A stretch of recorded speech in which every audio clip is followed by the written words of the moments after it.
Broadcasting live from the Business RadioX studios in Houston, Texas. It's time for Houston Business Radio. Now, here's your host. Hello, Houston. Trisha Stetzel here, bringing you another episode of Houston Business Radio. It is my pleasure, and I am so excited to have this amazing guest on with us today, Porscha Jackson, the Business Development Manager for City of Houston Office of Business Opportunity. She is a powerhouse in Houston's small business ecosystem. And as the Business Development Manager at the City of Houston Office of Business Opportunity, which we're going to call OBO, we'll talk about that later. She's not just managing the programs, she's the secret sauce for small businesses hungry for success. Besides that, she's also an author, and she's written 2 books, Pursuing Legacy and It's Me, Not You. With a heart for the underdog, she's not just a professional rock star, but a community champion fighting for inclusivity and brighter futures. Porscha, welcome to the show. Thank you. Thanks for having me. Glad to be here.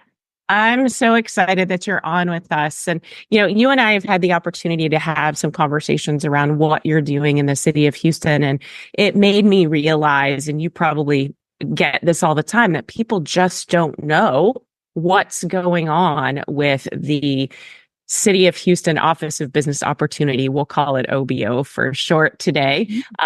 So why don't we start there? I'd love, if I missed anything, Porscha, about you, I'd love for you to add that. And then let's jump into what in the world is the OBO and how might we be able to utilize it or get the word out about it? Absolutely. So OBO is what I tell people. We are the advocate for small businesses on behalf of the city of Houston.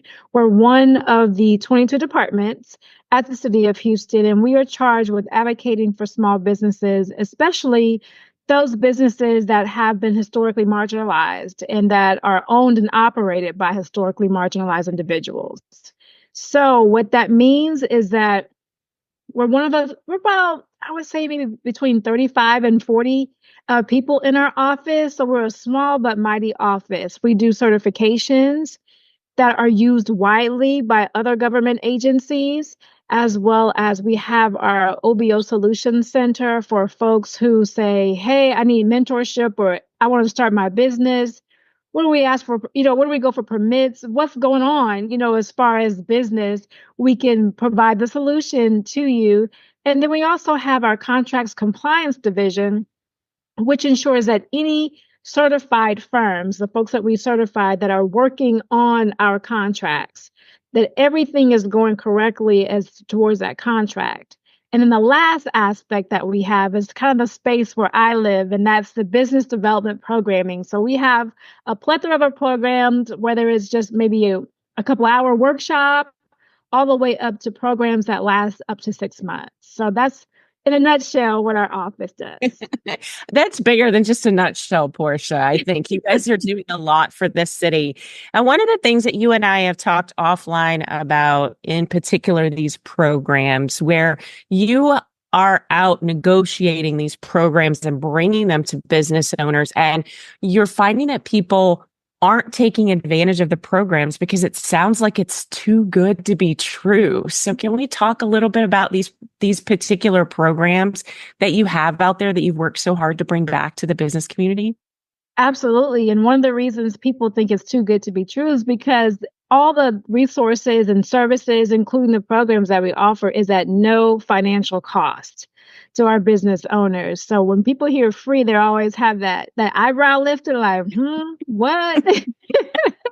Yeah. But no, it's totally free. We want you to take advantage of it because we understand the significance that our small businesses play in our ecosystem. You guys are the backbone, so we have to make sure that you have the resources and the services that you need, and our programs do just that. We have a program all the way from folks who are just in the ideation stage, like, hey, I want to do a business. I got this idea. How do I make it come into fruition? And we have our Liftoff Houston business plan competition that satisfies that. So it's really targeted for folks who just, again, are in the ideation stage or have been in business for less than a year, and they get to compete for funding for their business. And one of the things that I really like about it is that on the pitch day, right? So I guess leading up to the pitch day, you go through a series of classes, then you are paired with a financial mentor as well as a mentor who's going to help you to develop that idea and create that business plan. And then you can go and pitch. So the finalists will pitch in front of a Facebook audience. And so the audience gets to vote on, the fan favorite is what we call it. So it's always an engaging experience with that business plan competition. So that's kind of like the first level of our business development programming. And then we go all the way up to what I call as our capstone, Pillars for Success, that runs on the Blue Wave Supplier Development Program. And that's for folks who've been in business, been making a pretty good amount, like just say about $350 a year. And they're saying, you know what? I want to take it higher. I want to go to the next level. How do I do that? And so this program really gets in place the policies that they need to establish. How can they expand and add in more new employees, consider other markets with their business? So that's the range of the programs that we have available. Yeah, just so exciting. And yes, at no cost. And it's not too good to be true. It is true. And you guys have worked so hard to be able to bring these programs to the business community. I'd like to focus just for a few minutes, Porscha, on how do we get people more involved? You and I had this conversation before about these business owners are so stuck working in their businesses that they feel like they can't step away and participate in these programs where they're actually working on their business. So what advice could you give to these business owners who are struggling when they think about stepping away from their business to actually work on it instead of in it? I say my best advice is that you have to know your goal, right? So if your goal is, hey, I'm fine with this revenue, I don't want to grow, then that's totally fine. But if you really want to grow, then in order to grow, there's going to be some stretching involved, right? There's going to be some different ways that you have to maneuver in order to fit into those new sets of clothes, right? And think of the business program as the new sets of clothes that you are growing into. And so you have to just really rely on that and say, you know what, this is my goal. I'm going to get to it regardless. And so if I'm out there, especially because it's no financial cost, right? So we know that businesses access to capital and having the capital to invest in your business, and you're doing all that, but you're not going to grow if you can't step away from the business to work on it. If you're always in it, you're always going to get those same results. And so we are there for you. We understand that is hard to do. And sometimes we want to have our fingers and toes in everything. And sometimes you got to say, you know what? I'm going to trust the process. I've set that good foundation for it. So let me step out of it and learn how to work on it. And let me figure out the folks I can hire so that I feel I can breathe at night, that when I'm gone, when I'm out networking, that everything is being run accordingly. So just really have that goal set in mind and just know, like, hey, whatever it takes, I'm going to put my mind to it and accomplish my goal. Yeah, that's very sound advice. So this capstone program you all run, I believe, once a year. Do you want to give kind of the timing around that when you open up registration and what that might look like, and even who qualifies? I know you mentioned that there's a revenue qualification, but is there also a qualification around, what part of town they work in or live in and those sorts of things? So give me more details. Sure. So our Pillars for Success, again, it runs on the Blue Wave Supplier Development Program. And so the requirements are $350,000 in annual revenue. And keep in mind, we're going to be kind of soft on that. So if you're at 250, 300, we'll some leniency there. But the other requirements is that you don't have to be certified by us, but we would like you to be certified because of the opportunities that's going to come from it. But the main requirement is that you have to be open to learning. So this is where we're talking about that growing and having those goals. You're going to have to be open to learning and open because we're going to do an assessment from in the beginning and the end. And we're looking at where you're at. So even if where you're at is not where you want to be, that's okay. We got to start somewhere so that we can get you to where you want to be. And so just having that open mind and saying, yes, I'm willing to take in the information. Yes, I'm willing to learn. And guess what? We got homework. So yes, I'm willing to do the homework. Then you will be a great candidate. It's open for all industries. All industries. We love that because what we find out is that you learn from each other. The other folks that are in your cohort, you learn from each other. You can do business with each other, but open to all industries. Of course, you must be the owner of that company to participate in it, and just have that willingness to commit to the time frame. So all the classes except for two. So the first class where we call it the kickoff, and then the graduation. Those are the only two that are in person. All of the other classes are virtual, and we meet pretty much every other week for about 6 months. So right now, the applications are open on our website, which is houstontx.gov/OBO. You can click on business development programs and you'll see Pillars for Success right there. We'll also have informational sessions at the first Wednesday of each month. So that's September, October, November. You can come in and find out more information. We'll break down those 7 pillars that we talk about. And so you can kind of get more information, ask questions, and see if this really is the right fit for you. And so the program will start January 25th. Of 2025, and we'll complete it by June of 2025. Okay, that's amazing. And listen, all of you out there have thought at one point or another, gosh, I wish I had some help with, and you fill in the blank. This is your opportunity to take advantage of the hard work that Porscha and her team have put into bringing these types of resources and programs to you specifically as a business owner to help you learn how to scale. If we're the only person working in our business, then we're only going to be able to get so big in our businesses. So in order to be scalable, we've got to be able to step away and focus on working on it at least some of the time, which is what Porscha is offering. Her and her team are offering through this program. You did say something about certification. So tell me, can you give me a quick overview of what that certification is and what it will get the business owner?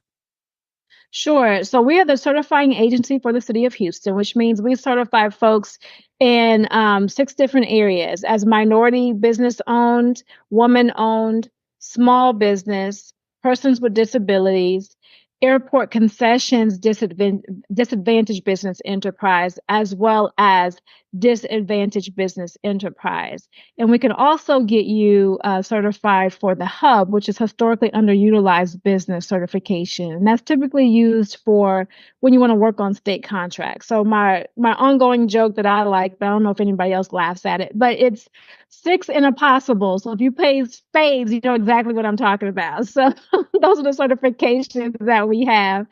And those certifications open the door for you to participate on these larger contracts. And so to put it in perspective, the city of Houston, keep in mind that our spend is over $2 billion a year, right? So when we're talking about contracts, and honestly, I was just counseling somebody today, and we were looking at security contracts. And there was a security contract out there for $86 million. So if you're a small business, $86 million contract might not be there yet for you, right? Because you're just starting off and you're gaining that. But the entryway towards that 86 million is to work as a subcontractor for that $86 million contract. And to do that, the certification helps you to do that. So that $86 million contract had a 25% MWBE goal, minority woman-owned business enterprise goal, which means saying whoever has this 86 million has to subcontract 25% to a minority woman-owned firm. And that's your gateway into working on these large contracts, a great way to build the capacity of your business so that one day you will have the 86 million, and then you'll be subcontracting it out because you have built that capacity and grown your business. So that's where that certification comes into play. Wow, that is amazing. There are so many resources out there that, and again, the reason why I wanted to have you on the show so that we could talk about that, because there's this I think space of unknown and people just don't know. So we've got to get the word out. So if you're listening and you're interested, please reach out. You can go to houstontx.gov/OBO to get more information. And if it's not for you, maybe it's for someone that you know, and you can share that information as well. So Porscha, as we get to the back end of our conversation, I'd be really curious, your idea or your opinion on the small business ecosystem here in Houston and maybe some business trends that you see going on. Yeah, I would say one is interesting about our small business ecosystem that I hear from a lot of people who move here or who visit here, is that, wow, you guys get along. And I'm like, what? Doesn't everybody get along? But apparently that's not the truth, the truth in every city. And so our small business ecosystem is really a tight connection. We see each other at various different events.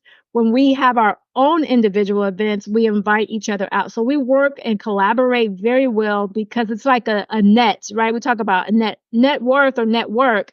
We're building that net for our small businesses. And so if there's programs that maybe we can't admit you into the program, we're definitely going to refer you to somebody else in that ecosystem because we truly understand the importance of our small businesses. And so that ecosystem consists of other government agencies who have a supplier diversity component of their agency, as well as straight out business support organizations, which are organizations that are solely created to support businesses, to provide counseling, to provide ways for you to access funding. And so we all work together, whether they're funders, they're counselors, or they're advisors, their program, we all work together and to make sure that we are putting on some programs to help our small businesses. And again, that whole ecosystem, some folks charge, but when they do charge, it's little amount compared to the feedback that I get from some folks from other states where they have to pay for all this business development programming and these services.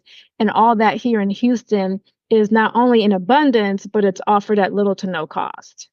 Yeah, absolutely. Well, and, talking about organizations coming together and really serving and helping each other, you and I met through the Houston Regional Veterans Chamber of Commerce at one of our the roundtables that we host with other organizations. So thank you for being a part of that as well and keeping those communication lines open. So any business trends that you see happening right now? I know you're doing a lot of counseling in your office as well as running these programs. So you have the opportunity to talk to local business owners real time. So what are you seeing? What I'm seeing is two things. Is AI is definitely a trend. And I think right now it's like the baby part of it, the introduction is that folks are getting introduced to it.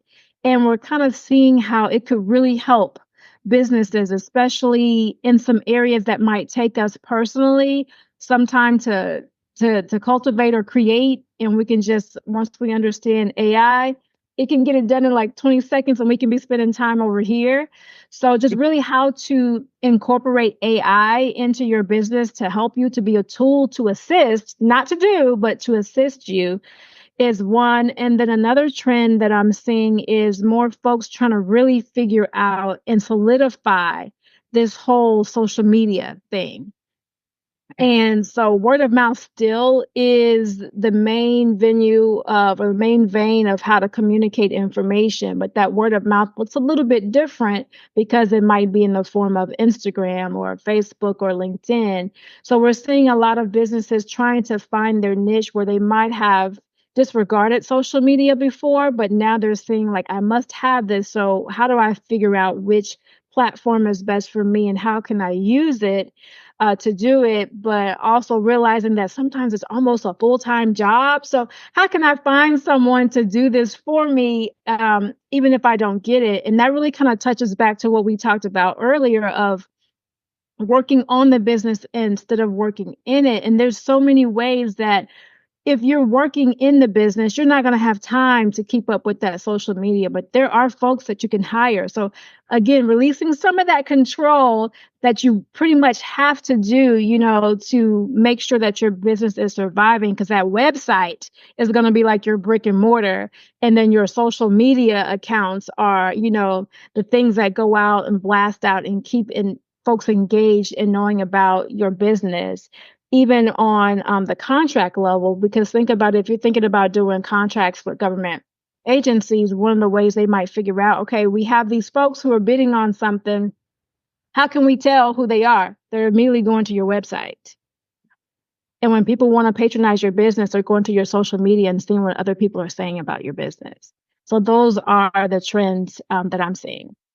Yeah, that's huge. You're such a plethora of information. I can't imagine why anyone would not take the opportunity to reach out to you and reach out to the OBO and really start to understand some of these things that they may be reluctant to get into because they just don't know. And you're able to provide those resources. And I think that's so important to all of our small business owners as we continue to grow the business economy in Houston. It's huge. Lots of small business owners. I love that you said that people are surprised that we all get along. It's because we're Texans. That's why. Right? Yeah. If you could give our audience today one piece of advice, what would it be, Porscha? My one piece of advice would be to have the end in mind. Know why you're in the business, what your goal is, and why are you doing this, so that you always have that picture and it keeps you moving and you know what direction you're going in because you're trying to reach that particular goal. Yeah, absolutely. That is fantastic advice. Dr. Jackson, thank you so much for being with me today. I've really enjoyed our conversation. I look forward to having more conversations, maybe about your books next time. We can spend some time there. That would be a ton of fun. And it was a pleasure having you on today. And thank you again. I appreciate your time. Yes, thanks for having me. It's been great. That's all the time we have for today's show. Join us next time for another exciting episode of Houston Business Radio. Until then, stay tuned, stay inspired, and keep thriving in the Houston business community.